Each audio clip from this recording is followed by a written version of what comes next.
ترجمہ و تذکیر سورۃ الحجرات آیات 9 تا 10۔ ترجمہ جاوید احمد غامدی۔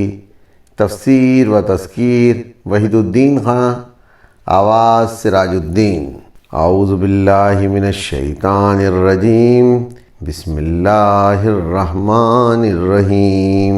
وَإِن طَائِفَتَانِ مِنَ الْمُؤْمِنِينَ اقْتَتَلُوا فَأَصْلِحُوا بَيْنَهُمَا فَإِن بَغَتْ إِحْدَاهُمَا عَلَى الْأُخْرَى فَقَاتِلُوا الَّتِي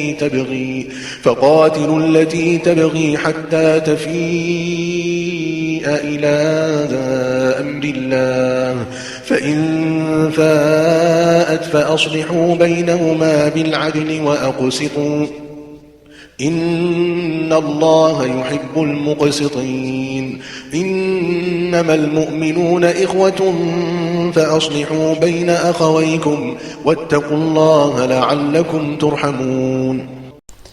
تمہاری وحدت اسی سے قائم ہے، لہذا اگر مسلمانوں کے دو گروہ آپس میں لڑ پڑیں تو ان کے درمیان صلح کراؤ۔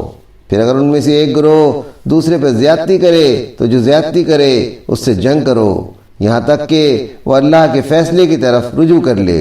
پھر اگر رجوع کر لے تو دونوں کے درمیان عدل کے ساتھ مصالحت کرا دو اور ٹھیک ٹھیک انصاف کرو، یقیناً اللہ انصاف کرنے والوں کو دوست رکھتا ہے۔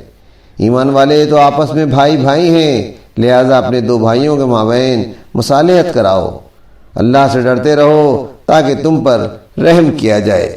تفسیر۔ مسلمان آپس میں کس طرح رہیں؟ اس کا جواب ایک لفظ میں یہ ہے کہ وہ اس طرح رہیں جس طرح بھائی بھائی آپس میں رہتے ہیں۔ دینی رشتہ خونی رشتہ سے کسی طرح کم نہیں۔ اگر دو مسلمان آپس میں لڑ جائیں تو بقیہ مسلمانوں کو ہرگز ایسا نہیں کرنا چاہیے کہ وہ ان کے درمیان مزید آگ بھڑکائیں، بلکہ انہیں بھائیوں والے جذبے کے تحت دونوں کے درمیان مصالحت کے لیے اٹھ جانا چاہیے۔ دو مسلمان جب آپس میں لڑیں تو ایک صورت یہ ہے کہ بقیہ مسلمان غیر جانبدار بن جائیں، یا اگر وہ دخل دیں تو اس طرح کے خاندانی اور گروہی عصبیت کے تحت اپنوں سے مل کر غیروں سے لڑنے لگیں۔ یہ تمام طریقے اسلام کے خلاف ہیں۔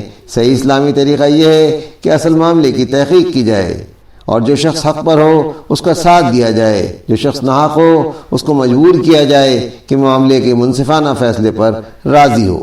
اللہ سے ڈرنے والا آدمی کبھی ایسا نہیں ہو سکتا کہ وہ دوسروں کو لڑتے ہوئے دیکھ کر اس سے لذت لے۔